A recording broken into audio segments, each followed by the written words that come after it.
तुझं शिक्षण काय झालेलं आहे? अरे वा, छान. ग्रॅज्युएशन कशामध्ये केलं रे? अरे वा, छान छान. ते सायन्स विज्ञान सारखंच असतं. छान. या अगोदर तू काही कॉम्प्युटर वगैरे हँडल केलेलं आहे? अच्छा, ठीक. तर आता तुला भरतीची तयारी करायची आहे तू असं म्हणतो. पण माझं असं म्हणणं आहे, भरतीची तयारी करत असताना तुला कॉम्प्युटरचं नॉलेजही असणं खूप गरजेचं आहे. कारण की आपण ज्या युगामध्ये वावरतो आहोत तो संगणकाचा युग आहे आणि आता जो बदललेला आहे तो AI चा युग आहे. तर मला मित्र तुमच्याकडचा एक विद्यार्थी भेटला होता नारायण नावाचा. ते सांगत होता मला की सर लय भारी शिकवत्या म्हणे, म्हणून आलो सर तुमच्याकडं. नारायण खूप छान आहे आणि खरंच भरपूर मुलगा होता.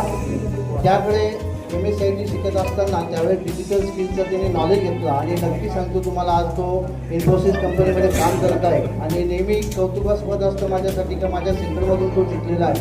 हे माझ्यासाठी अभिमानाची